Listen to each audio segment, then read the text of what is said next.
So hello everyone, welcome to botany class and I am your botany educator.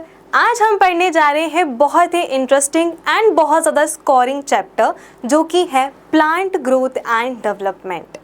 या ये chapter जो है वो थोड़ा लेंथी भी है, ये बहुत ज़्यादा स्कोरिंग भी है और बहुत ज़्यादा इम्पॉर्टेंट भी है, बट हम इसको पूरा फन और बहुत इंटरेस्टिंगनेस के साथ पढ़ेंगे, बिल्कुल बोरिंग नहीं करेंगे। ओके, तो कंटिन्यू करते हैं या शुरू करते हैं हमारा नया chapter plant growth and development. तो आप ग्रोथ से क्या समझते हैं? जब आपने सेल पढ़ी थी तो सेल में आपने एक वर्ड पढ़ा था ग्रोथ, सेल ग्रोथ, जहाँ पर आपने बात करी थी कि सेल की ग्रोथ का मतलब है कि सेल जब अपना वॉल्यूम इंक्रीज कर लेता है, सेल जब डिवाइड करता है, this is the growth. Okay, हमने यही कहा था कि सेल क्या करेगा, सेल करेगा अपना वॉल्यूम इंक्रीज, अपना वॉल्यूम इंक्रीज करेगा। इसके अलावा वो क्या करता है, अपना नंबर को इंक्रीज करता है, इसी को ही क्या कहते हैं, ग्रोथ कहते हैं। अब अपन यहाँ पे देखो, प्लांट जैसे कि हम हैं, हम जब एक छोटा सा बेबी होते हैं उससे बड़े हो गए, बट एक डिफरेंट या एक पर्टिकुलर एज पर आकर हमारी ग्रोथ रुक जाती है कि अब इससे ज़्यादा कोई ग्रोथ नहीं है, अब कोई हाथ वाथ लंबे नहीं होंगे, पाँव लंबे नहीं होंगे, ऐसा कुछ नहीं होता। लेकिन प्लांट्स के अंदर क्या होता है, प्लांट्स कंटिन्यू ग्रो करते हैं। क्या करते हैं? कंटिन्यूअसली ग्रो करते हैं। आपको नई नई लीव्स भी आती हुई दिखती हैं, रूट भी लंबी होती हैं, ब्रांचेस आती हैं, राइट, और फ्रूट्स आते हैं, फ्लावर्स आते हैं। तो यानी कि हमें प्लांट के अंदर क्या देखने के लिए मिलती है, कंटिन्यूअस ग्रोथ देखने के लिए मिलती है। ऐसा क्यों होता है, देखेंगे हम अभी ऐसा क्यों होता है, क्या स्पेशल है, कौन सी सेल्स है जिसकी वजह से प्लांट के अंदर हमें कंटिन्यूअसली ग्रोथ दिखाई देती है। आज हम पढ़ेंगे कि प्लांट की ग्रोथ का मतलब क्या है एंड डेवलपमेंट का मतलब क्या है। ग्रोथ का तो बहुत सिंपल सा मतलब है कि भैया अगर सीड है, आपने सीड बोया, अब उस सीड से प्लांट बन रहा है, यानी कि सीड को क्या करना पड़ेगा, सबसे पहले जर्मिनेट होना पड़ेगा। क्या होना पड़ेगा? Germinate. So trees continue to increase in height और girth over period of time, कि ट्रीज जो होते हैं, प्लांट जो होते हैं, वो कंटिन्यू ग्रो करते हैं। Vegetative phase preceded flowering in plants, अगर मैं जिम्नो या एंजियो की बात करूं तो सबसे पहले उनका वेजिटेटिव पार्ट बनेगा। जब तक उनकी प्लांट बॉडी ही नहीं बनेगी तो उनका सेक्सुअल पार्ट कैसे बनेगा, रिप्रोडक्टिव पार्ट कैसे बनेगा, राइट। तो यहाँ पे यही कहा गया है कि सबसे पहले वेजिटेटिव फेज बनता है। All cell of a plant are descendants of the zygote, सभी सेल्स क्या होती हैं, जाइगोट की डिसेंडेंट होती हैं। सबसे पहले हमारे पास फर्टिलाइज सेल ही तो बनती है, जाइगोट ही तो बनता है। जाइगोट के अंदर डिवीजन होता है, तभी तो पूरा का पूरा एक ऑर्गन या पूरा का पूरा प्लांट हमें बनता हुआ दिखाई देता है। हमारे लिए भी यही सीन है कि किस तरह से एक जाइगोट से हम आज इतने बड़े हो गए हैं, इसी तरीके से प्लांट में भी है कि सबसे पहले जाइगोट बनता है, उस जाइगोट से पूरा का पूरा प्लांट बनता हुआ दिखाई देता है। हमें यहाँ पर ग्रोथ का मतलब तो यही समझ में आया कि ग्रोथ का मतलब है कि किस तरीके से वो अपना वॉल्यूम इंक्रीज करता है और नंबर बढ़ाता है, this is the cell growth. लेकिन अगर सेल ग्रोथ के साथ डिफरेंशिएशन भी कर दें, सेल ग्रोथ का तो मतलब क्या था, डिवीजन, अगर सेल से डिवाइड ही कर रही होती है तो ये सारी चीज़ें कैसे बनती है, आँख, नाक, कान, जो हमारा हार्ट है, लीवर है, ये सब कैसे बनती है। यानी कि सेल क्या होती है, डिफरेंशिएट होती है, यानी कि स्पेशलाइज्ड फंक्शन डेवलप करती है। क्या? Specialised function. एक सेल है ना, सेल्स के अंदर बहुत सारी प्रोटीन्स बन रही है, डीएनए है, ठीक है, लेकिन अगर सेल कंटिन्यूसली सेम तरीके से ही डिवाइड होती जा रही है तो वो अलग अलग पार्ट्स कैसे बनाएगी। तो सेल को ग्रोथ के साथ डिफरेंशिएट भी करना पड़ता है, एक स्पेशलाइज्ड फंक्शन भी लेकर आना पड़ता है। तो डिफरेंशिएशन को मैं लिख सकती हूँ क्या, स्पेशलाइज्ड फंक्शन, क्या स्पेशलाइज्ड फंक्शन लेकर आती हैं, उसे ही क्या कहते हैं, डिफरेंशिएशन कहते हैं। जैसे कि हमारे अंदर अगर मैं बात करूं तो मेरी सेल्स अलग अलग है, आइज़ के लिए अलग सेल्स हैं, लीवर की सेल्स अलग है, किडनी की अलग सेल्स है, हार्ट की अलग सेल्स है ना, ब्रेन के लिए अलग सेल्स है, न्यूरॉन अलग सेल्स है। तो डिफरेंट सेल्स क्या करती हैं, अलग अलग ऑर्गन, मतलब टिश्यू, फिर ऑर्गन, पूरा सिस्टम बनाकर रेडी करती है। तो यही होता है डिफरेंशिएशन। तो ग्रोथ और डिफरेंशिएशन को ही क्या कहते हैं, डेवलपमेंट कहते हैं। क्या कहते हैं, डेवलपमेंट। तो डेवलपमेंट तभी होगा जब सेल ग्रोथ करेगी और डिफरेंशिएशन करेगी, तब हम बोलेंगे कि सेल की ग्रोथ हुई है या प्लांट की हमें डेवलपमेंट दिखाई दे रहा है। करेक्ट, तभी क्या हम बोलेंगे, हाँ प्लांट का डेवलपमेंट हो चुका है। प्लांट में अलग अलग स्टेम बनाने के लिए अलग है, लीफ के लिए अलग है, रिप्रोडक्टिव पार्ट बनाने के लिए अलग सेल्स बन गई, डिफरेंशिएट हो गई। This is called the development. Okay, development of a mature plant from a zygote यानी कि fertilised egg follow a precise and highly order successions of event. कि क्या कह रहा है कि जब जाइगोट है, जाइगोट से हमें क्या हो रहा है, यहाँ पे डेवलपमेंट हो रहा है। जाइगोट से क्या हो रहा है, मैच्योर प्लांट में डेवलपमेंट होता है। तो डेवलपमेंट जो हो रहा है वो एक प्रिसाइज मैनर के अंदर हो रहा है, एक अरेंज ऑर्डर के अंदर हो रहा है ना। देखते हैं कैसे। देखो, the first step in the process of plant growth is seed germination. जब तक सीड का जर्मिनेशन ही नहीं होगा तो कौन सा प्लांट का डेवलपमेंट। तो सबसे पहले सीड का क्या होना होता है, जर्मिनेशन, इन द सेंस कि उससे प्ल्यूम्यूल एंड रेडिकल्स वगैरह बनेंगे, तब जाके रूट एंड शूट बनेगा। अब सीड को जर्मिनेट होने के लिए कंडीशंस चाहिए है, जैसे उसे वाटर चाहिए है, टेम्परेचर चाहिए होता है, सनलाइट चाहिए होती है, सब कुछ ऑप्टिमम कंडीशन में जब सीड को मिलता है तब जाकर सीड जर्मिनेट करता है। इज दैट क्लियर कि मैंने क्या कहा कि सीड का जर्मिनेशन करना फर्स्ट स्टेप है ग्रोथ के अंदर। तो जर्मिनेट करने के लिए, सीड को जर्मिनेट करने के लिए फेवरेबल कंडीशंस दी जाती हैं ताकि ग्रोथ हो सके, है ना। In absence of such favourable condition the seeds do not germinate and goes into period of suspended growth of rest में चला जाएगा। अगर सीड को ये सब ऑप्टिमम कंडीशन या इसकी फेवरेबल कंडीशंस नहीं मिलती है तो फिर वो सीड जर्मिनेट नहीं होगा और वो डोरमेंट कंडीशंस के अंदर बना रहेगा। जब तक एक सीड को पानी नहीं मिलता, वाटर नहीं मिल रहा, या मैं बोलूँ ऑप्टिमम टेम्परेचर नहीं मिल रहा, तो वो जर्मिनेट नहीं करेगा, नॉट जर्मिनेट। आपने देखा होगा जब आप नया बीज बोते हो तो आपको क्या देना पड़ता है, उसे पानी भी देना पड़ता है, उसे धूप में भी रखना पड़ता है, और हर सीजनल के अकॉर्डिंग हर प्लांट का ग्रोथ देखने के लिए मिलता है। करेक्ट, ऐसा ही होता है। तो ये ऐसा इसलिए हो रहा है क्योंकि हर सीड की क्या होती है, अपनी जर्मिनेशन की स्टेट्स होती है, अदरवाइज वो क्या होगा, जर्मिनेट नहीं होगा, यानी कि हम कह सकते हैं कि वो डोरमेंट बना रहेगा। क्या रहेगा, डोरमेंट बना हुआ रहेगा। वंस जैसे इसको फेवरेबल कंडीशंस मिलती हैं, इसको पानी मिल रहा है, टेम्परेचर मिल रहा है, सनलाइट मिल रही है, तो फिर ये जर्मिनेट करना स्टार्ट कर देगा। The seeds resume metabolic activity and growth take place. अगर इसको सब ऑप्टिमम कंडीशंस मिलती है तो सीड क्या करता है, यहाँ पर मेटाबॉलिक एक्टिविटी की सेल्स के अंदर जितनी भी केमिकल रिएक्शंस हो रही हैं वो होना स्टार्ट हो जाती हैं।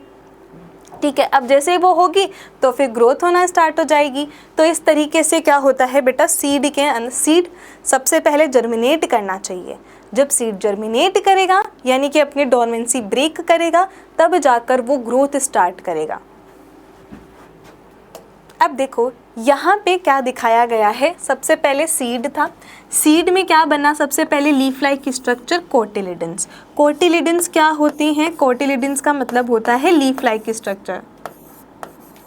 ये क्या है, लीफ लाइक स्ट्रक्चर्स होती हैं सीड पे। ठीक है, ये लीफ लाइक स्ट्रक्चर होती है सीड पे। अब यहाँ पे कोटिलिडन है, एक लीफ लाइक स्ट्रक्चर, इसके अलावा यहाँ पे स्टोर फूड होता है, स्टोर फूड इसके अंदर होता है, ताकि ये क्या कर सके, एम्ब्रियो को न्यूट्रिशन दे सके। क्या दे सके, एम्ब्रियो को न्यूट्रिशन दे सके, तभी तो ये आगे ग्रोथ करेगा ना। सीड है, सीड के अंदर एम्ब्रियो है, एम्ब्रियो क्या करेगा, एम्ब्रियो को खाना चाहिए, खाना देने का काम ये कोटिलिडन करेगा। ये कोटिलिडन के अंदर स्टोर्ड फूड है, लीफ लाइक स्ट्रक्चर है, तो वो फूड देगा एम्ब्रियो को ताकि वो अब क्या कर सके, आगे ग्रोथ कर सके। अब ये पार्ट हो गया। अब यहाँ पे क्या बात कर रहे हैं, एपिकोटाइल और एक होता है हाइपोकोटाइल। हाइपो और एपिकोटाइल क्या होता है, देखो ये होता है एम्ब्रियो एक्सिस, ये हमारा क्या है, एम्ब्रियोनिक एक्सिस, ये एम्ब्रियोनिक एक्सिस है। अगर एम्ब्रियोनिक एक्सिस पे कोटिलिडन का ऊपर वाला पार्ट, एम्ब्रियोनिक एक्सिस पे कोटिलिडन के ऊपर वाला पार्ट होगा तो उसको कहेंगे एपी, एपी का मतलब अबाव, तो इसे कहेंगे एपिकोटाइल। वहीं पर अगर वो बिलो है यानी कि नीचे की तरफ है कोटिलिडन के, तो उसको अपन क्या कहेंगे, हाइपोकोटाइल, हाइपोकोटाइल कहेंगे। ठीक है, तो ये दोनों चीज़ें होती हैं। एक चीज़ तो क्या बोला, हाइपोकोटाइल, जो कहाँ है, जो एम्ब्रियोनिक एक्सिस के नीचे है, अबाव है, जो कोटिलिडन है उसके अबाव है, तो उसको क्या कहेंगे हम, हाइपो, हाइपो मतलब बिलो, हाइपो मतलब बिलो। वहीं पर एक होता है एपिकोटाइल, एपिकोटाइल क्या होता है, ऊपर की तरफ, अबाव होता है, तो वो हो जाएगा एपिकोटाइल। अब यहाँ पे दे रखा है हुक, तो ये हुक लाइक जैसी स्ट्रक्चर यहाँ पे बनती हुई दिखाई दे रही है। ठीक है, अब ये हुक जैसे स्ट्रक्चर लाने के लिए यहाँ पर एक एंजाइम हार्मोन काम करता है। अब वो हार्मोन कौन सा होता है, वो तो यहाँ पे बहुत डिटेल में चैप्टर है और वहाँ से आपके बहुत क्वेश्चन मिलते हैं। तभी मैं आपको यहाँ बता देती हूँ कि वो हार्मोन जो यहाँ पे है दैट इज इथाइलिन।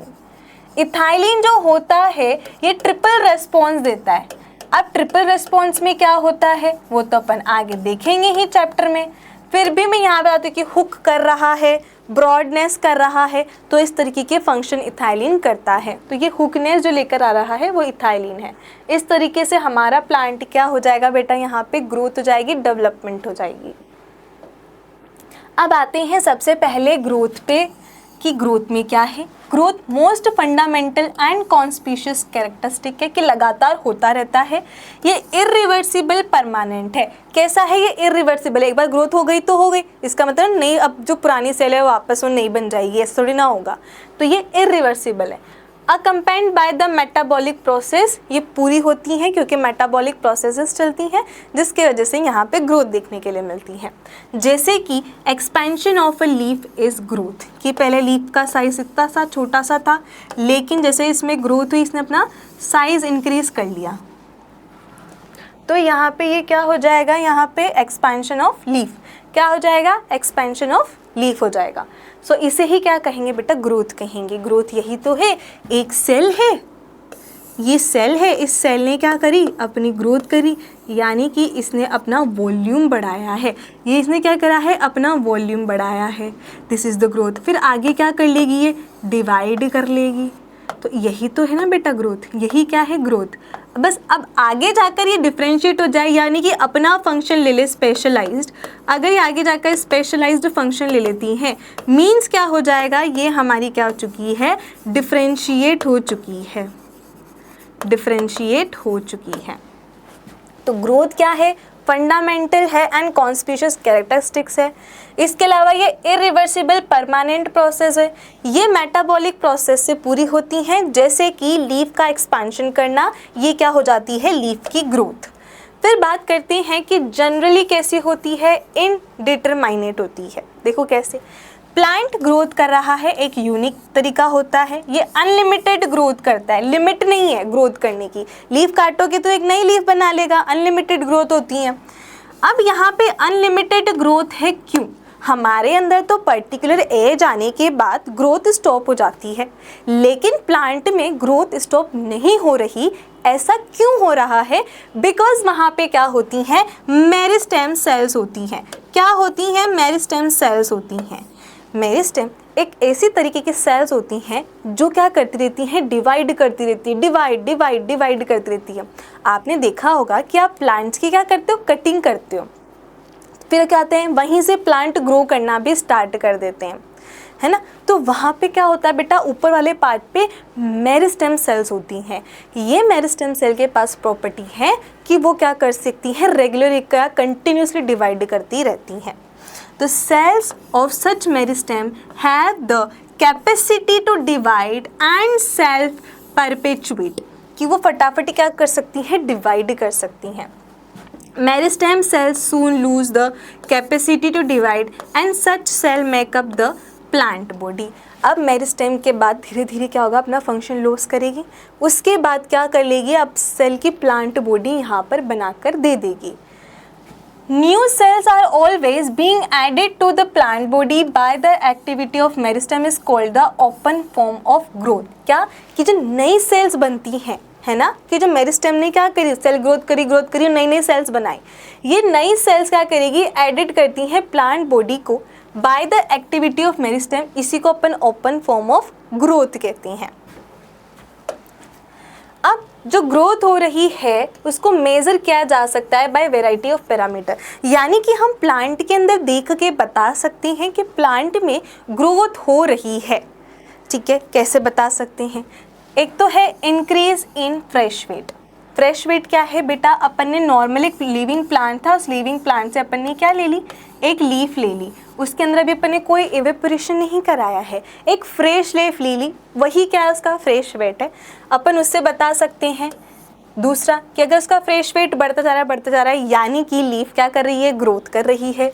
फिर एक होता है इंक्रीज इन ड्राई वेट, अगर अपन ने क्या कर दिया, उसमें से वाटर निकाल दिया, उसके बाद जो ड्राई वेट मिला अगर वो ज़्यादा है, दैट मीन्स उसमें ग्रोथ है।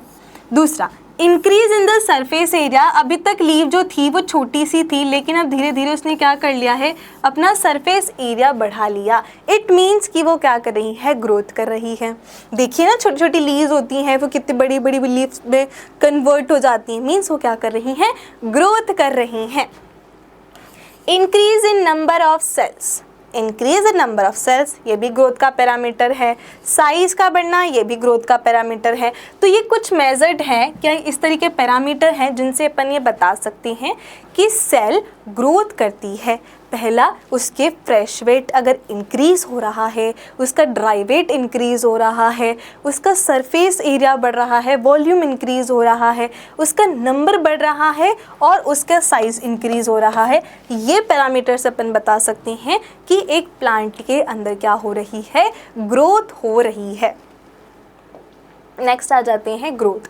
ग्रोथ को दो तरीके से एक्सप्रेस किया जाता है। First is expressed as an increase in cell number, कि सेल क्या करेगी, अपना नंबर इंक्रीज कर रही है, एक तो ये तरीका है। दूसरा कि वो क्या कर रही है, increase in the size of the cell, कि सेल की साइज बढ़ रही है। एक तो क्या चीज़ है कि भैया सेल 1 से 2, 2 से 4, फिर 4 से 8, इस तरीके से क्या करिए, अपना नंबर इंक्रीज करे। जब नंबर इंक्रीज करे, एक तरीका ये। दूसरा, अपना साइज ये से पहले ऐसी थी, अब अपना साइज इंक्रीज कर लिया, एक तरीका ये हो गया। तो एग्जाम्पल के साथ समझेंगे, जो मेज़ होती, जो मक्का होती है, उसके रूट एपिकल में अपने को नंबर इंक्रीज देखने के लिए मिलते हैं। तो one single maize root apical meristem cell form more than 17,500 new cells per hour. एक घंटे के अंदर वो 17,500 नई सेल्स बनाती है। तो इतना फास्ट वो क्या कर रही है, डिवीजन कर रही है इन द मेज। अपने को ऐसा देखने के लिए मिलता है, एक सेल है, उसने 2 बनाई, 2 से 4 बनाई, 4 से 32, बहुत सारी सेल बनती गई, तो उसने बहुत सारा नंबर इंक्रीज किया है। This is the form of growth. Upon growth को ऐसे भी एक्सप्रेस कर सकते हैं कि सेल का नंबर इंक्रीज हो रहा है।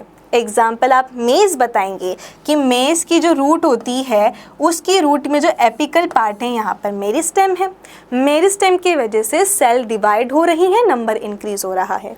अब आ जाओ दूसरे वाले पार्ट, कि हम इसको एक तरीके से एक्सप्रेस कर सकते हैं कि वो अपना साइज को इंक्रीज कर ले। जैसे कि वाटरमेलन के अंदर, वाटरमेलन की जो सेल्स होती हैं वो साइज में इंक्रीज हो जाती है बाय 3,50,000, ठीक है, टाइम के अंदर। तो ये छोटी छोटी सेल्स थी, अब ये क्या हो गई हैं, साइज के अंदर लार्ज हो गई है। So this is the two ways to express growth in the cells of plant. Okay, अब अपन बात करने वाले हैं फेजेस ऑफ ग्रोथ की। ग्रोथ की क्या क्या फेजेस हैं। पहला, meristematic, elongation and maturation phase. कौन सी है, मेरिस्टेमेटिक फेज, यानी कि वहाँ पे मेरिस्टेमेटिक सेल होगी। दूसरा है इलोंगेशन, यानी कि वो बड़ी हो जाएंगी, इलोंगेट हो जाएंगी। तीसरा आता है मैच्योर, यानी कि मैच्योर फेज। देखते हैं कि ये कैसे होता है। देखो, सबसे पहले हम बात करते हैं रूट की। अब रूट में जो नीचे वाला एपेक्स पार्ट होता है, लास्ट पार्ट होता है सबसे बॉटम वाला, वहाँ पर क्या होती हैं, मेरिस्टेमेटिक सेल होती हैं। ये मेरिस्टेमेटिक सेल क्या करती है, डिवाइड करती है, डिवाइड वो कंटिन्यूसली डिवाइड करती जाती है, बहुत ज़्यादा डिवाइड करती हुई जाती है। ठीक है, तो ऐसे फेज़ को अपन क्या कहेंगे, ऐसे फेज़ को अपन क्या कहेंगे बेटा, यहाँ पे मेरिस्टेमेटिक फेज़ क्या कहेंगे, मेरिस्टेमेटिक फेज़ कहेंगे। तो ये कहलाएगी हमारी मेरिस्टेमेटिक फेज़। अब इस मेरिस्टेमेटिक फेज़ के अंदर सेल दिखती कैसी है, सेल होती है छोटी सी, लेकिन बेटा यहाँ पे जो इसका न्यूक्लियस होता है ना, वो न्यूक्लियस होता है बड़ा। अगर न्यूक्लियस लार्ज होगा तो उसकी वजह से जो साइटोप्लाज्म है वो कंडेंस होगा, बाहर पेरिफेरी की तरफ आ जाएगा। तो साइटोप्लाज्म क्या हो जाएगा, पेरिफेरी की तरफ आ जाएगा। तो न्यूक्लियस एनलार्ज होता है ना। साइटोप्लाज्म जो होता है वो पेरिफेरी पे आ जाता है। ठीक है, इस तरीके का यहाँ पे मेरिस्टेम का होता है।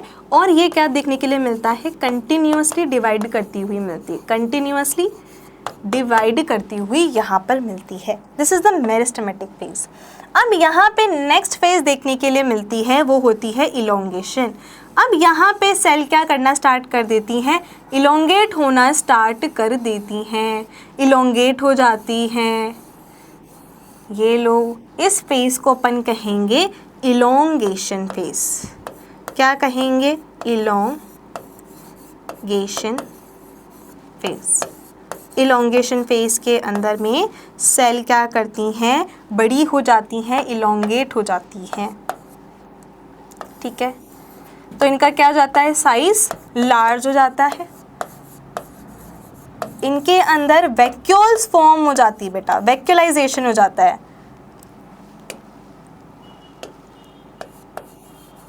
वैक्यूलाइजेशन हो जाता है। ठीक है, सेल वॉल हो जाती है, सेल वॉल थिन होती है। ठीक है, फिर इसके बाद सेल जो होती हैं, जितनी भी वो ग्रोथ कर सकती हैं वो कर लेती हैं। ठीक है, फिर वो क्या हो जाती है, बहुत ज़्यादा लार्ज होती है, जितनी वो हो सकती है उतनी वो हो जाती है, अपना अटायर कर लेती है। ठीक है, अब इलोंगेशन के बाद क्या कहलाएगी, यानी कि मैच्योर हो जाती हैं, तो इसे कहेंगे हम मैच्योरेशन फेज, मैच्योरेशन फेज कहेंगे। ठीक है, इस मैच्योरेशन फेज में क्या हो जाएगा, सेल वॉल जो होगी वो थिक हो जाएगी। क्या होगा यहाँ पे, यहाँ पे जो सेल वॉल है, सेल वॉल हो जाएगी थिक। क्या हो जाएगी, थिक। इसके अलावा क्या होता है, देखो ये जो ऊपर वाला पार्ट है, जो मैच्योरेशन वाला पार्ट है, यहीं पर अपने पास क्या निकलते हैं, रूट हेयर्स निकलते हैं। ये क्या है, रूट हेयर्स, रूट हेयर्स। अपने को जो मैच्योरेशन फेज होता है तो उस रूट के मैच्योरेशन फेज पे अपने को क्या देखने के लिए मिलते हैं, रूट हेयर्स देखने के लिए मिलते हैं। तो इस तरीके से मेरिस्टेमेटिक फेज आती है जहाँ पे सेल डिवाइड, फिर अब थोड़ी सी इलोंगेट हो जाएगी तो इलोंगेशन फेज आएगा। फिर उसके बाद और जितना मैक्सिमम वो इलोंगेट हो सकती हैं वो उतनी हो जाती हैं, अपना साइज़ ले लेती, जितना भी मैक्सिमम ले सकती हैं, और वो आ जाती हैं अपनी मैच्योरेशन फेज़ के अंदर। तो ये 3 फेज़ देखने के लिए मिलती है ग्रोथ में। अब अपन सबसे पहली ग्रोथ की बात करेंगे, that is the meristematic phase. क्या बात करेंगे, मेरिस्टेमेटिक फेज़ की बात करेंगे। तो ये कॉन्स्टेंटली डिवाइडिंग सेल है, कंटिन्यूसली डिवाइड हो रही है। Both the root apex and the shoot apex represent the meristematic phase of growth। देखो ये रहा प्लांट, ठीक है, ये रही इसकी रूट। तो जो रूट का एपेक्स है, ठीक है, अब अपन ने मान लो कि यहाँ पर क्या कर दिया है, ये ऊपर की तरफ हमारा क्या था बेटा, शूट था। ये ऊपर की तरफ क्या है, शूट है ना। यहाँ पे साइड में से ब्रांचेस निकली हुई है, ये रही ब्रांचेस इस तरीके से, और ये शूट है। तो इस शूट के एपेक्स और रूट के एपेक्स पे अपने को क्या दिखने मिलती है, मेरिस्टेमेटिक सेल देखने के लिए मिलती है। ये मेरिस्टेमेटिक सेल्स क्या करेंगी, कंटिन्यूसली या कॉन्स्टेंटली डिवाइड करती रहेंगी। अब ये हमें सबसे ज़्यादा कहाँ मिलेगी, एक तो मिलेगी रूट एपेक्स और दूसरा मिलेगी शूट एपेक्स, जिसके वजह से क्या होगा, मेरिस्टेमेटिक फेज को दिखाएगी ग्रोथ की। अब देखो कैसा दिख रहा है। तो यहाँ पे जो सेल्स होती हैं, इन सेल्स में हमें क्या देखने के लिए मिलता है कि चारों तरफ कैसी है, प्राइमरी सेल वॉल है। क्या है, प्राइमरी सेल वॉल। यहाँ का जो न्यूक्लियस है वो क्या होता है, लार्ज। ये रही अपनी सेल, ठीक है, ये प्राइमरी सेल वॉल है। यहाँ का जो न्यूक्लियस है वो न्यूक्लियस क्या है बेटा, बहुत लार्ज होता है। तो ये रहा इसका न्यूक्लियस, ये रहा न्यूक्लियस, इसका लार्ज न्यूक्लियस है, जिसके वजह से इसका साइटोप्लाज्म कैसा हो जाएगा, डेंस होगा। तो जिसका साइटोप्लाज्म है वो क्या है, डेंस। ये रहा साइटोप्लाज्म, साइटोप्लाज्म कैसा है बेटा, डेंस है। ओके, तो सेल्स आइसोडायमेट्रिक होती हैं, मेटाबॉलिकली हाईली एक्टिव होती हैं, रिजर्व फूड नहीं होता है, अबंडेंट प्लाज्मोडेस्मेंटल कनेक्शन होता है, यानी कि जुड़ी हुई रहेगी अब यहाँ पर दूसरी सेल्स है। तो प्लाज्मोडेस्मेंटल कनेक्शन अपने को यहाँ पे देखने के लिए मिलते हैं। तो क्या होता है, मेरिस्टेमेटिक फेस के अंदर फटाफट सेल डिवाइड करती, कॉन्स्टेंटली डिवाइड करती रहती हैं। रूट एपेक्स, शूट एपेक्स पे अपने को सबसे ज़्यादा देखने के लिए मिलती हैं। इसके अलावा यहाँ की जो सेल्स होती हैं उसमें प्राइमरी सेल वॉल होती हैं, न्यूक्लियस बड़ा होता है, जिसकी वजह से साइटोप्लाज्म अपने को कैसा मिलता है, डेंस देखने के लिए मिलता है। मेटाबॉलिकली हाईली एक्टिव होती है, हाईली क्या होती है, यहाँ पे केमिकल रिएक्शंस चल रही होती हैं, यहाँ पे रिजर्व फूड एब्सेंट होता है। अब अपन आते हैं इलोंगेशन फेज के ऊपर। कहाँ पे, इलोंगेशन फेज पे। The cells proximal to the meristematic zone represent phase of elongation, कि अब जब सेल्स क्या होंगी, प्रॉक्सिमल, पास में। देखो ये रहा अपना जो मेरिस्टेमेटिक सेल के प्रॉक्सिमल है, जो मेरिस्टेमेटिक सेल के क्या है बेटा, प्रॉक्सिमल, जो पास में है, वो क्या दिखा रहा है, इलोंगेशन फेज को दिखा रहा है। यहाँ पे यही है कि the cells proximal to the meristematic zone represent the phase of elongation. Cell in this region are characterise, की सेल में क्या होगा, सेल अपना जो वैक्यूलाइजेशन है, जो वैक्यूल है उसको बड़ी कर लेगा, ठीक है। सेल जो होगी वो एनलार्ज हो गई है, नई सेल वॉल का यहाँ पे क्या हो चुका है, डिपोजिशन हो चुका है। तो अब यहाँ पे बेटा सेल देखो, पहले सेल छोटी छोटी थी, अब सेल ने क्या कर लिया, अपना साइज इंक्रीज कर लिया, सेल की साइज बड़ी हो गई, सेल एनलार्ज हो गई है।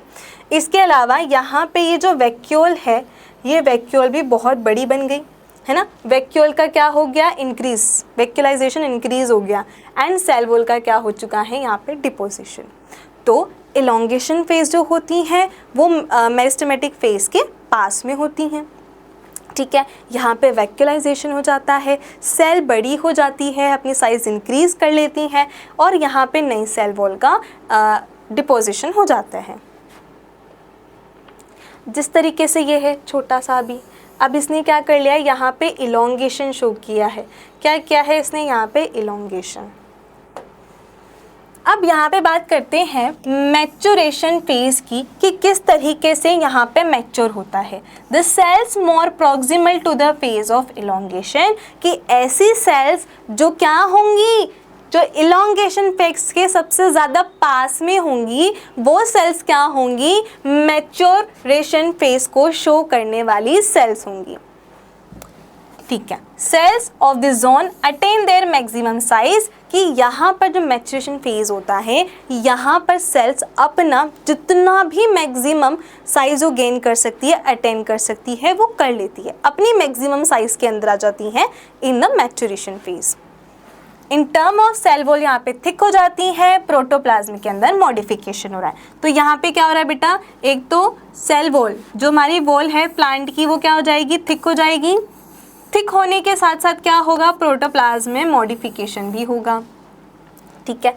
तो हमारे पास क्या हुआ, स्टार्टिंग में छोटी छोटी सेल्स थी, फटाफट डिवाइड कर रही थी, फिर थोड़ी साइज़ में बड़ी हुई तो इलोंगेट सेल्स लाई, फिर इलोंगेट के बाद और उन्होंने अपना साइज़ क्या कर लिया, इंक्रीज़ कर लिया, जितना साइज़ मैक्सिमम ले सकती थी ले लिया, फिर वो आ गई अपनी मैच्योरेशन में। मैच्योरेशन फेज़ के अंदर उन्होंने क्या करा, अपनी सेल वॉल को थिक कर लिया, इसके साथ साथ प्रोटोप्लाज्म में क्या हुए, मॉडिफिकेशन हुए। अब अपन बात करने वाले हैं ग्रोथ रेट। रेट जैसे ही आ जाता है पर यूनिट ऑफ टाइम, हमारे पास रेट वर्ड आते ही क्या आ जाएगा, पर यूनिट ऑफ टाइम, कि increase growth per unit of time is term as the growth rate. Growth rate क्या है कि कितने पर टाइम में हमें ग्रोथ देखने के लिए मिल रही है, वही होगी हमारी ग्रोथ रेट। अपन प्लांट की ग्रोथ रेट के लिए पढ़ेंगे एरिथमेटिक ग्रोथ, दूसरा पढ़ेंगे geometric growth. Arithmetic and geometric. अब सबसे पहले अपन देखते हैं यहाँ पे एरिथमेटिक ग्रोथ के अंदर क्या होता है। देखो यहाँ पे जो सेल्स हैं, जैसे कि ये एक सेल थी, इस एक सेल ने डिवाइड करके दो सेल्स बनाई। दो सेल में एक सेल तो होगी जो आगे जाके डिवाइड करेगी, बट एक सेल जो होगी वो हो जाएगी यहाँ पे डिफरेंशिएट। तो ये वाली सेल कैसी हो चुकी है यहाँ पर, डिफरेंशिएट। ठीक है, ये यहाँ पे हो चुकी है डिफरेंशिएट। जबकि एक सेल कैसी होगी यहाँ पे, डिवाइडिंग। डिवाइडिंग होगी, ये तो आगे जाकर डिवाइड करेगी। चलिए डिवाइड करते हैं। तो आगे जाकर जब डिवाइड करती है तो इसने आगे जाके दो सेल्स बनाई, ये इसने दो सेल्स बनाई, और एक सेल तो कौन सी थी, जो डिफरेंशिएट थी। फिर से क्या हो जाएगा, एक सेल डिवाइडिंग होगी और एक सेल डिफरेंशिएट हो जाएगी। अगेन ऐसा होगा। अगेन अब ये वाली सेल क्या करेगी बेटा, डिवाइड करेगी। डिवाइड करके दो सेल बनाएगी। अब जो बाकी की दो हैं वो हमारी डिफरेंशिएटेड है। इस तरीके से यहाँ पर जो ग्रोथ हो रही है, ऐसी ग्रोथ को अपन क्या कहते हैं, एरिथमेटिक ग्रोथ कहते हैं। कि जब सेल डिवाइड करती हैं तो दूसरी सेल कैसी हो जाती है, डिफरेंशिएट हो जाती है। डिफरेंशिएट का मतलब समझ में आ गया कि वो कोई ना कोई स्पेशलाइज्ड फंक्शन उसमें आ गया है, अब वो स्पेशलाइज्ड सेल बनाएगी। ठीक है, तो यानी कि यहाँ पर इस तरीके से क्या होता है, एरिथमेटिक यहाँ पे हमें ग्रोथ देखने के लिए मिलती है। जिसमें क्या है, एक सेल है, उसने डिवाइड करा, दो सेल बनाई। एक सेल डिवाइडिंग है, लेकिन जो दूसरी सेल है वो डिफरेंशिएट हो चुकी है, यानी कि उसने अपना स्पेशलाइज्ड फंक्शन जो है वो अटेन कर लिया है। वहीं पर जो डिवाइडिंग है वापस से डिवाइड करेगी, दो सेल बनाएगी, फिर अगेन क्या होगा, एक डिवाइडिंग होगी, एक डिफरेंशिएट होगी। तो इस तरीका का डिवीजन को क्या कहते हैं, एरिथमेटिक ग्रोथ कहते हैं। क्या कहते हैं, एरिथमेटिक ग्रोथ कहते हैं। आ जाओ, यहाँ पर इसका क्या दिया गया है, हमें ग्राफ दिया गया है, देखते हैं कैसा। पहले तो इसको मैथमेटिकली एक्सप्रेस किया जाता है, कैसे, by the L T is equal to L naught plus R T. L T, L naught plus R T. अब यहाँ पे जो एल टी है उसका मतलब क्या है, लेंथ एट टाइम। क्या है यहाँ पर, length at a time T. T time पे कितनी लेंथ है वो क्या डिनोट कर रहा है, एल टी। और जीरो टाइम पे कितनी लेंथ है वो हो गया हमारा एल जीरो। और यहाँ पे आर क्या होता है, आर ग्रोथ रेट है। आर क्या है, ग्रोथ रेट, यानी कि elongation per unit time. Per unit time के अंदर उसमें कितना हमें इलोंगेशन, कितनी ग्रोथ देखने के लिए मिल रही है, वो हो जाता है हमारा आर। ये कर्व जो हमें मिलता है बेटा यहाँ पे लीनियर मिल रहा है। तो पहले तो हमें मैथमेटिकली एक्सप्रेशन का फॉर्मूला याद होना चाहिए कि L T is equal to L naught plus R T. ठीक है, L T is equal to L naught plus R T. ये मैथमेटिकली एक्सप्रेस किया जाता है एरिथमेटिक के लिए। ठीक है, यहाँ पर जो हमें कर्व मिलता है, यहाँ पे हमें स्ट्रेट लाइन मिलती है। ये कर्व बनाया जाता है, एक तो होता है टाइम एक्स एक्सिस पे, और दूसरा वाई एक्सिस पे हमें मिलती है height of the plant. Height of the plant कि पर यूनिट टाइम के अंदर हाइट ऑफ जो प्लांट है वो कितनी बढ़ रही है ना। तो इसके बीच का कर्व कैसा मिलता है हमें, लीनियर। कैसा मिलता है, लीनियर, स्ट्रेट लाइन मिलती है। अब दूसरा आ जाता है हमारा जियोमेट्रिक ग्रोथ। क्या आ जाता है, जियोमेट्रिक ग्रोथ देखने के लिए मिलता है। अब इस जियोमेट्रिक ग्रोथ में क्या होता है, एक सेल ने डिवाइड किया, दो बनाया, 2 से 4, 4 से 8, 8 से 16, 16 से 32। इस तरीके से क्या होता जाएगा, जब डिवीजन होता जाएगा उसे अपन क्या कहेंगे, जियोमेट्रिक ग्रोथ। जैसे कि अपन कहाँ पे देखते हैं, जाइगोट के अंदर, कि जाइगोट क्या करता रहता है, फटाफट डिवीजन करता है एम्ब्रियो तक आने तक। क्या कर रहा है, उसने फटाफट डिवीजन किया है, माइटोटिक डिवीजन किया है, जिससे क्या हुआ, 1 से 2 सेल बनी, 2 से 4 बनी, 4 से 8 बनी, 8 से 16, 16 से 32, इस तरीके से सेल्स क्या हो रही हैं, यहाँ पर फॉर्म हो रही हैं। तो इस तरीके के डिवीजन को अपन क्या कहते हैं, जियोमेट्रिक ग्रोथ कहते हैं। क्या कहते हैं, जियोमेट्रिक। एक सेल थी, 1 सेल से 2, 2 से 4, 4 से 8, 8 से 16, 16 से 32, इस तरीके से हमें सेल देखने के लिए मिली है। 2, 4, 8, 16, 32, इस तरीके के सेल्स हमें मिलती जा रही है। इस तरीके का डिवीजन है, ऐसी ग्रोथ को जियोमेट्रिक ग्रोथ कहते हैं। अब यहाँ पे देखो, here both the progeny cell following mitotic division retain to ability to divide and continue to do so, कि जो माइटोटिक डिवीजन करती हैं उनके पास ये पावर होती है कि वो क्या करती हैं, डिवाइड करती हैं, उनके पास एबिलिटी है कि वो कंटिन्यू क्या कर सके, डिवाइड कर सके। अर्ली एम्ब्रियोनिक डेवलपमेंट या जो डिवीजन होता है जाइगोट के अंदर, वो इस तरीके से ही होता है। जाइगोट है, जाइगोट क्या करता है, कंटिन्यूसली माइटोटिक डिवीजन करता है। ऐसे डिवीजन को ही क्या कहेंगे अपन, जियोमेट्रिक ग्रोथ कहेंगे। क्या कहेंगे, जियोमेट्रिक ग्रोथ कहेंगे। ओके, अब इसका जो कर्व है वो कुछ इस तरीके से देखने के लिए मिलता है। यहाँ पर स्टार्टिंग में सेल्स क्या करती हैं, धीरे धीरे ग्रो करती हैं। 1 है, फिर वो 2 बना रही है, फिर वो 4 बना रही है। तो ये जो धीरे धीरे फेज होता है इसे कहती हैं लेग फेज। ये स्लो होता है। कैसा होता है, स्लो। इस फेज को क्या कहेंगे, लेग फेज। बेटा ये जो हमें कर्व मिल रहा है ना, ये हमें मिल रहा है sigmoid.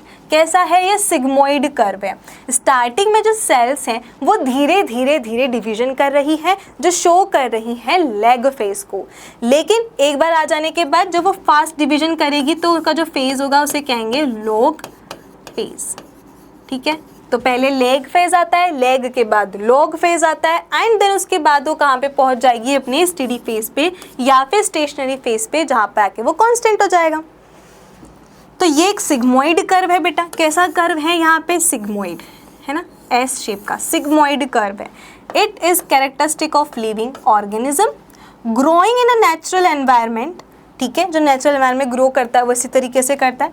It is a typically for all cell tissues and organs of a plant and a tree to show the seasonal activity, कि हर सीजनल एक्टिविटी पे जैसे कि प्लांट ग्रो करता है तो उसके लिए हमें कौन सा देखने के लिए मिलता है, जियोमेट्रिक कर्व देखने के लिए मिलता है, जहाँ पे सेल स्टार्टिंग में धीरे धीरे डिवीजन करती हैं, बट कुछ टाइम बाद वो अपना लॉग फेज चालू कर देती हैं, जहाँ पे वो फटाफट ग्रो करती हैं।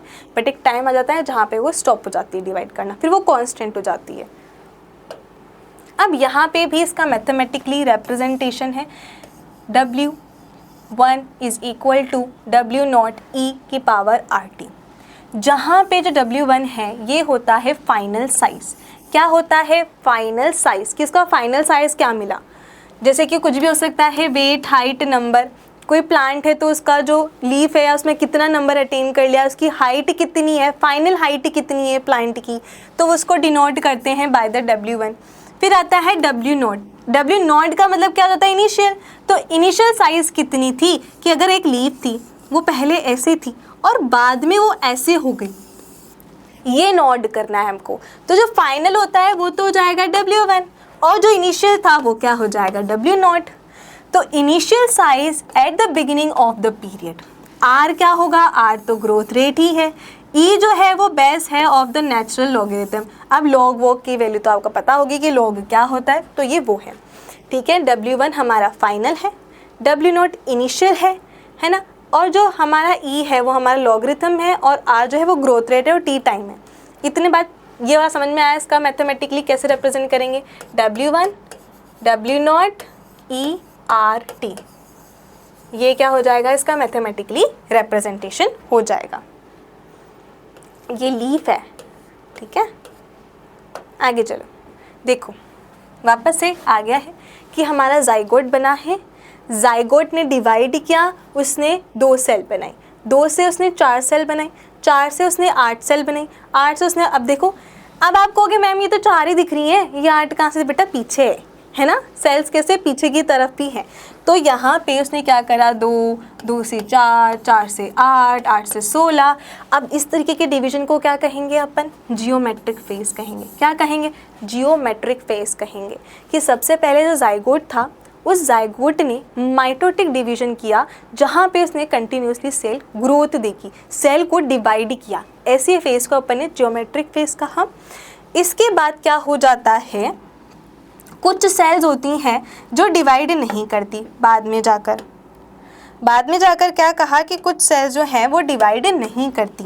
तो यहाँ पे कुछ सेल्स हैं जो डिवाइड नहीं कर रही हैं, यानी कि अब ये क्या शो करेंगी, यहाँ पर एरिथमेटिक फेज को शो करेंगी। एरिथमेटिक फेज यानी कि एक सेल डिवाइडिंग होगी और दूसरी कैसी हो जाएगी, डिफरेंशिएटिंग। तो ये क्या हो जाएगा, अब धीरे एरिथमेटिक फेज शो होगा।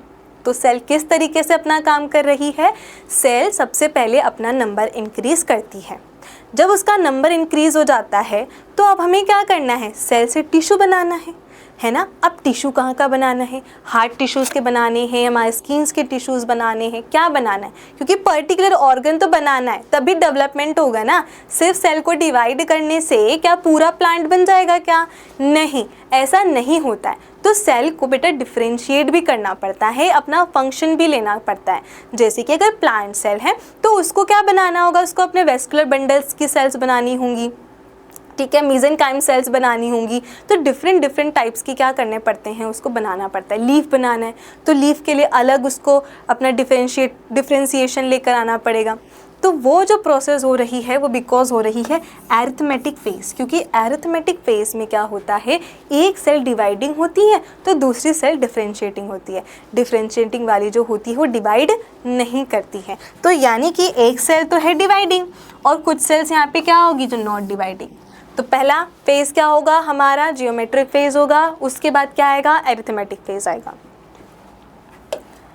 ये आपको क्या दे रखा है, आपके एनसीईआरटी के अंदर भी दे रखा है, जहाँ पे रिप्रेजेंट किया गया है सबसे पहले एरिथमेटिक। ए जो है वो एरिथमेटिक से शो करा गया है, ये रहा, जिसमें ये ब्लू, डार्क ब्लू वाली तो क्या है, डिवाइडिंग है, और जो लाइट ब्लू वाली है वो क्या है, सारी की सारी डिफरेंशिएटेड है, जो डिवाइड नहीं कर रही हैं, ठीक है। आपको फिर बी वाले डायग्राम जो है यहाँ पे जियोमेट्रिक को शो किया गया है, एंड सी वाला जो स्टेजेस है एम्ब्रियो का डेवलपमेंट दिखाया गया है कि किस तरीके से जाइगोट से एम्ब्रियो बनाया जा रहा है। सबसे पहले जाइगोट में कंटिन्यूसली डिवीजन किए जा रहे हैं, फिर उसके बाद उसमें कोई ना कोई फंक्शन जो है वो सेल को अलॉट हो रहे हैं, ताकि वो डिफ्रेंशिएट करके कोई अलग टिश्यू और ऑर्गन बना सके, जिससे कि क्या बन जाएगा, हमारा एम्ब्रियो बन जाएगा। तो ये आपको दे रखा है, ये समझ में आ गया होगा। चलो अब यहाँ पे होता है quantitative comparison between the growth of living system, कि लिविंग सिस्टम में अपन क्या करने वाले, क्वांटिटेटिव कंपैरिजन करने वाले। एक होता है एब्सोल्यूट ग्रोथ रेट। क्या होता है absolute growth rate, measurement and comparison of total growth per unit time. यहाँ पे अपन क्या करते हैं, जो फाइनल है उस फाइनल को माइनस में कर देते हैं इनिशियल,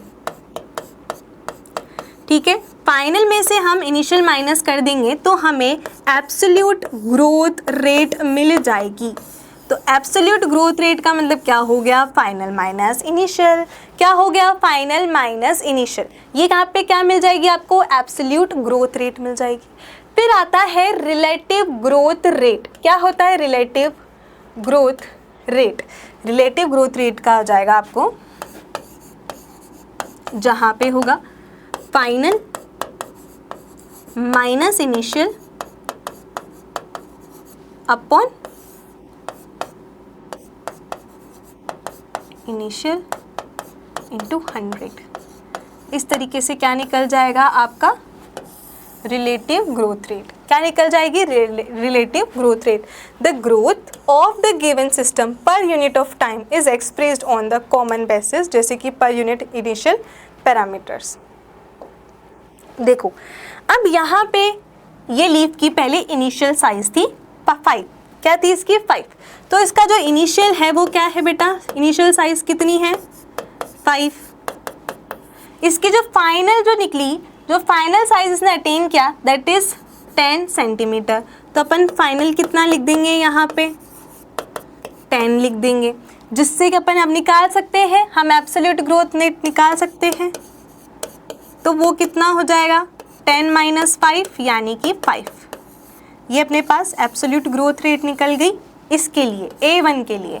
अब यहाँ पर B1 दे रखा है, इस B1 के लिए अपने को क्या निकालनी है, रिलेटिव ग्रोथ रेट निकालनी है। या सबसे पहले अपन इसके लिए भी एब्सोल्यूट ग्रोथ रेट निकालते हैं, एब्सोल्यूट ग्रोथ रेट।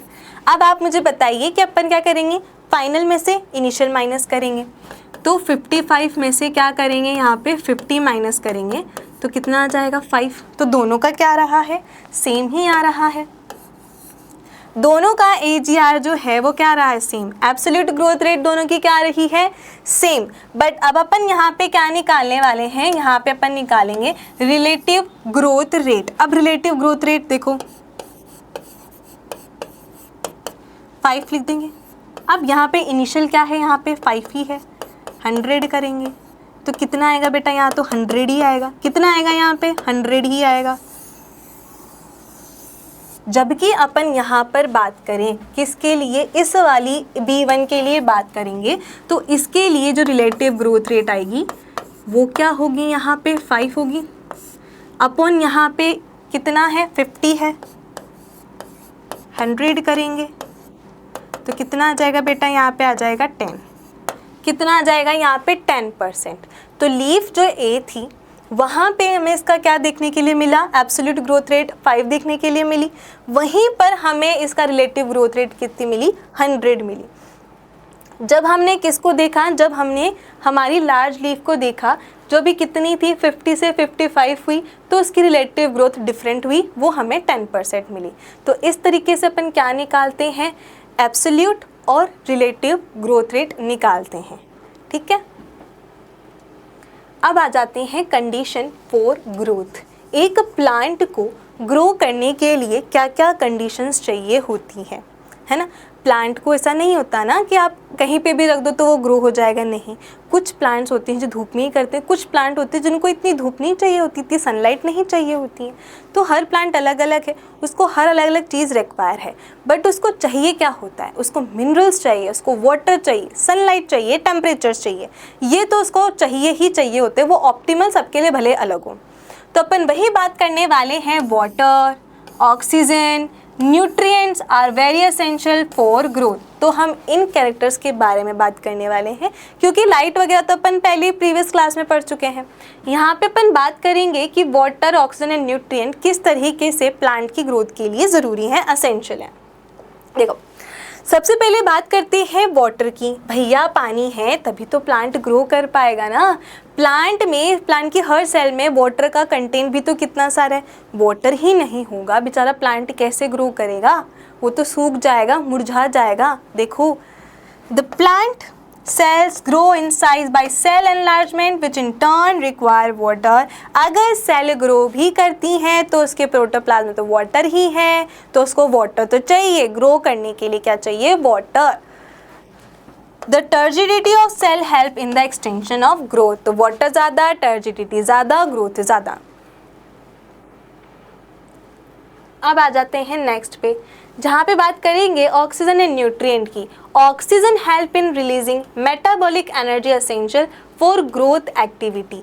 अब अपन ने ETS पढ़ा था, इलेक्ट्रॉन ट्रांसपोर्ट सिस्टम या इलेक्ट्रॉन ट्रांसफ़र सिस्टम पढ़ा था, जहाँ पे हमने टर्मिनल एंड पे ऑक्सीजन का रोल देखा था कि वो किस तरीके से लास्ट में ऑक्सीजन क्या कर रही थी, एक्सेप्टर का काम कर रही थी, इलेक्ट्रॉन एंड प्रोटॉन एक्सेप्टर का काम कर रही थी, जिसके वजह से क्या बन रही थी, एनर्जी बन रही थी।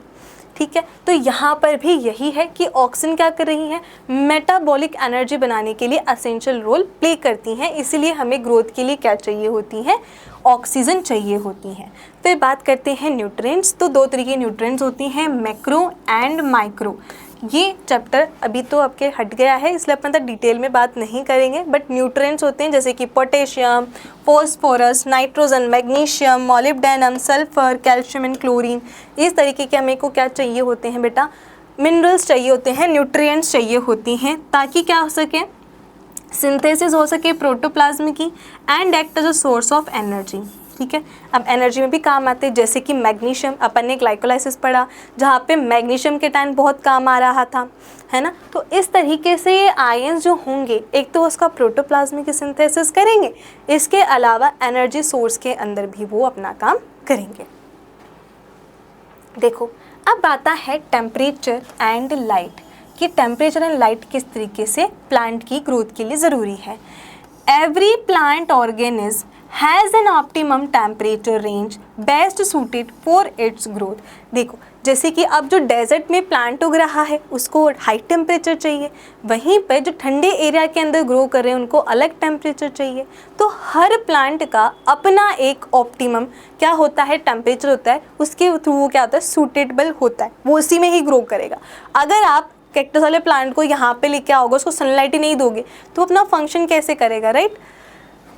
तो any deviation from this range could be determined to its survival. अगर आपने उसके डेविएशन को क्या कर दिया, चेंज कर दिया, आपने उसका टेम्परेचर चेंज कर दिया जहाँ पे वो ग्रो होता है स्पेसिफिक प्लांट, तो फिर क्या हो जाएगा, उसके अंदर वो सर्वाइव नहीं कर पाएगा।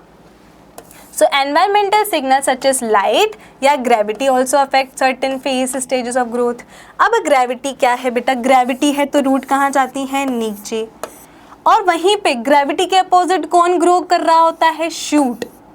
कौन ग्रो कर रहा होता है, शूट, अपोजिट टू ग्रेविटी, ठीक है, अपोजिट ऑफ ग्रेविटी ग्रो करता है। वहीं पे ग्रेविटी के अकॉर्डिंग कौन ग्रो कर रहा होता है, रूट। तो इस तरीके प्लांट जो है उनको क्या चाहिए होती है, ग्रेविटी चाहिए होता है, टेम्परेचर चाहिए होता है, सनलाइट चाहिए होती है, तभी वो क्या करेंगे, ग्रो करेंगे, ठीक है। अब अपन देखने वाले हैं differentiation, D differentiation and re differentiation, कि ये क्या होता है।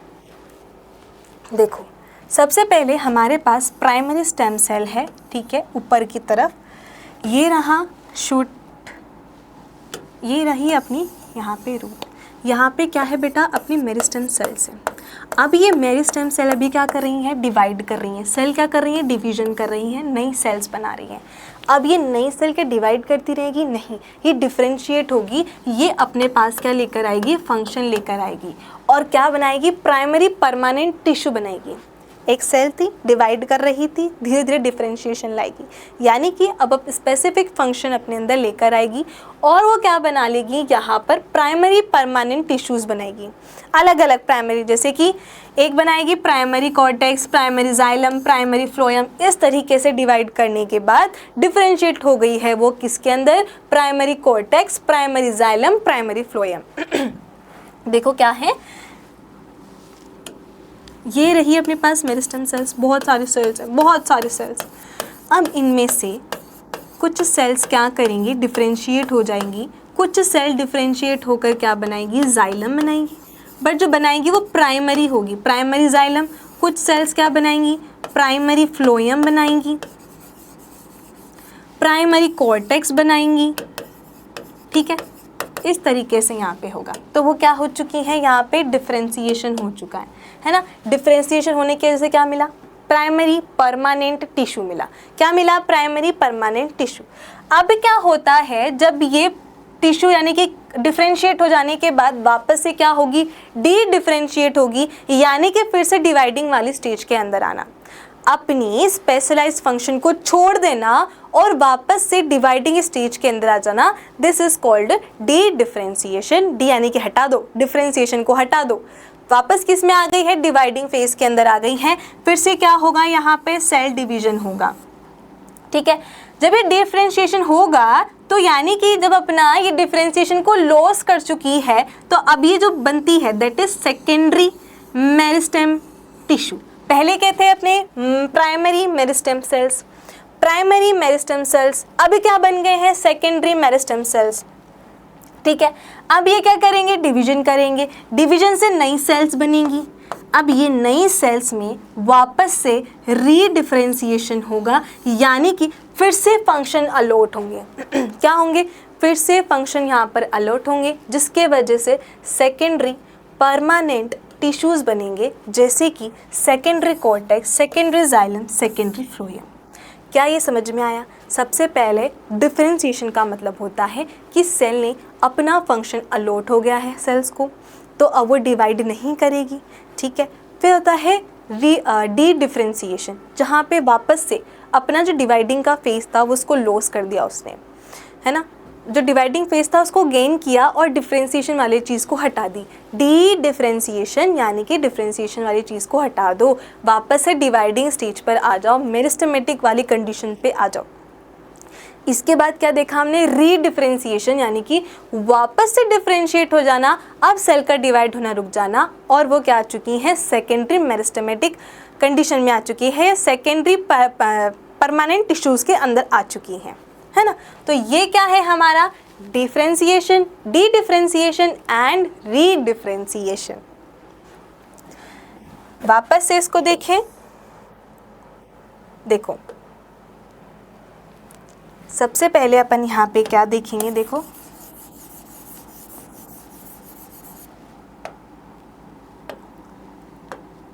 यहाँ पे है हमारी प्राइमरी, क्या है? Primary meristem cells. Meristem cell का क्या काम होता है? कंटिन्यूसली डिवाइड करना। तो ये प्राइमरी मेरिस्टेम सेल्स है। ये प्राइमरी मेरिस्टेम सेल अभी डिवाइड कर रही है। इनके पास क्या प्रॉपर्टी है? डिवाइड करने की प्रॉपर्टी है कि ये फटाफट क्या करती हैं? कंटिन्यूसली डिवाइड करके देती हैं, सेल का नंबर इंक्रीज हो जाता है। हो गया। अब क्या होगा? ये होने जाएगी डिफरेंशिएट। क्या होगी? डिफरेंशिएट होने चलेगी। डिफरेंशिएट होने का मतलब है कि इसके अंदर क्या हो जाएंगे? स्पेशलाइज्ड फंक्शन होंगे। स्पेशलाइज्ड फंक्शंस होंगे, जैसे कि इसको कॉर्टेक्स बनाना है, इसको फ्लोएम बनाना है, जाइलम बनाना है, क्या बनाना है, इसके हिसाब से यहाँ पे क्या होंगे? स्पेशलाइज्ड फंक्शंस यहाँ पे अलॉट हो जाएंगे सेल्स को। अब डिफरेंशिएशन का मतलब ये होता है, ठीक है। हमने यही देखा कि भैया डिफरेंशिएशन का मतलब क्या होता है कि अब उसके पास फंक्शन आ चुके हैं।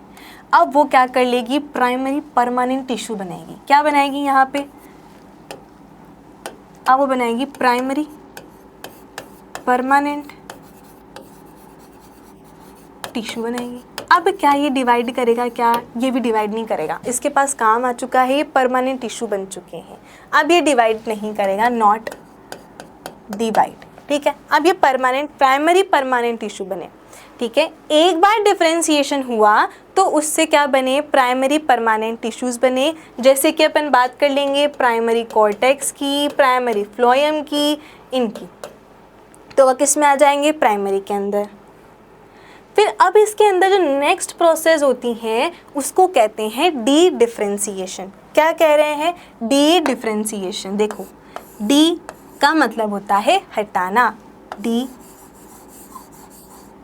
डिफरेंशिएशन। डी डिफरेंशिएशन के मतलब होता है कि जो डिफरेंशिएशन होता है उसको हटा देना है ना। रिमूव डिफरेंशिएशन पावर, अपनी डिफरेंशिएशन पावर को क्या कर देना है? लॉस कर देना है। क्या कर देना है? लॉस कर देना है,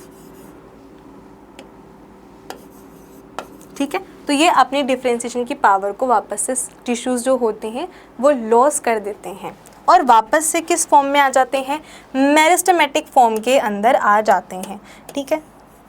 तो अपन ने यहाँ देखा था कि कैसे यहाँ पे डी डिफरेंशिएट होने के बाद वो मेरिस्टेमेटिक फॉर्म में आ जाते हैं। इसे क्या कहते हैं? Secondary meristematic tissue. क्या कहते हैं? सेकेंडरी मेरिस्टेमेटिक टिश्यू, ठीक है। ये सेकेंडरी मेरिस्टेमेटिक टिश्यू बन गए। अब मेरिस्टेमेटिक का काम क्या है? वापस से सेल को डिवीजन करना। वापस से क्या करना है? सेल डिवीजन करना। तो यहाँ पे सेल क्या करेंगी? वापस से डिवाइड करना स्टार्ट हो जाएंगी। मेरिस्टेमेटिक आते ही याद रखो कुछ सेल को क्या करना है? डिवाइड करना है। डी डिफरेंशिएशन हो गया। अब वापस से जब ये डिवाइड करना स्टार्ट करती हैं तो वापस से अब क्या करेंगी? यहाँ पे ये री डिफरेंशिएशन करेगी। री मतलब दोबारा, री मतलब दोबारा, तो वापस से क्या करेगी? डिफरेंशिएशन करेगी दोबारा से, ठीक है। तो अब क्या होगा? वापस से ये किस में कन्वर्ट हो जाएंगे? हमारे टिश्यूज़ के अंदर। तो अब जो बनेंगे वो होंगे हमारे सेकेंडरी परमानेंट टिश्यू। यानी कि सबसे पहले कैसी ग्रोथ देखने के लिए मिली हमें? Primary growth. प्राइमरी के बाद सेकेंडरी ग्रोथ देखने के लिए मिली, है ना। तो प्राइमरी ग्रोथ में सबसे पहले सेल डिवाइड। कौन सा फेज कहेंगे अपन इसको? Geometric phase. जियोमेट्रिक फेज के बाद क्या आएगी? अरिथमेटिक फेज, जहां पर सेल क्या हो गई हैं? डिफरेंशिएट हो गई हैं, स्पेशलाइज्ड फंक्शन आ गए हैं। ठीक है, अब क्या होगा? अभी वो डिवाइड नहीं करेंगी, जो डिफरेंशिएट है वो डिवाइड नहीं करेंगी। अब उन्होंने क्या बनाया है? प्राइमरी परमानेंट टिश्यूज बनाए हैं। प्राइमरी परमानेंट टिश्यूज यानी कि उन्हें प्राइमरी ग्रोथ हो गई। अब उसके बाद वापस से क्या होगा? डी डिफरेंशिएशन होगा, यानी कि फिर से वो क्या करना है? स्टार्ट कर देंगे, डिवीजन करना स्टार्ट कर देंगे। डिवीजन स्टार्ट करने की वजह से जो प्रोसेस है उसको डी डिफरेंशिएशन कहेंगे, और जो बनेगा वापस से बन जाएंगी हमारे पास secondary meristematic tissues. Secondary meristematic tissues यानी कि अब वापस सेल के पास क्या कैरेक्टर है कि वो डिवाइड करेगी। डिवाइड करने के बाद वापस जो स्टेज आती है दैट इज़ कॉल्ड रीडिफरेंशिएशन, यानी कि वापस से डिफरेंशिएट होना है। वापस से डिफरेंशिएट होकर वो क्या बना लेगी? सेकेंडरी परमानेंट टिश्यू बना लेगी। तो यानी कि सेकेंडरी ग्रोथ भी होगी। सबसे पहले प्राइमरी ग्रोथ, प्राइमरी के बाद सेकेंडरी ग्रोथ। ठीक है, तो ये था टर्म्स के बारे में। टर्म्स पता होनी चाहिए कि क्या है। सेकेंडरी मेरिस्टेम टिश्यू से vascular cambium and cork cambium बनते हैं। अब देखो, अब बात करते हैं यहाँ पर डेवलपमेंट की। किसकी बात करते हैं? डेवलपमेंट। डेवलपमेंट में हमने क्या कहा था? ग्रोथ। ग्रोथ के साथ क्या? डिफरेंशिएशन। इसी को ही तो कहते हैं डेवलपमेंट। डेवलपमेंट में क्या होगा? सेल ग्रोथ करेंगे एंड ग्रोथ करके क्या करेंगी? डिफरेंशिएशन भी करेंगी। इसी को कहेंगे ग्रोथ, डेवलपमेंट। अब development is sum of growth and differentiation. Development क्या होता है? एक्सट्रिंसिक फैक्टर, कि डेवलपमेंट को एक्सट्रिंसिक फैक्टर अफेक्ट करते हैं। इसके अलावा इंट्रिंसिक फैक्टर्स भी अफेक्ट करते हैं। एक्सट्रिंसिक जैसे कि क्या?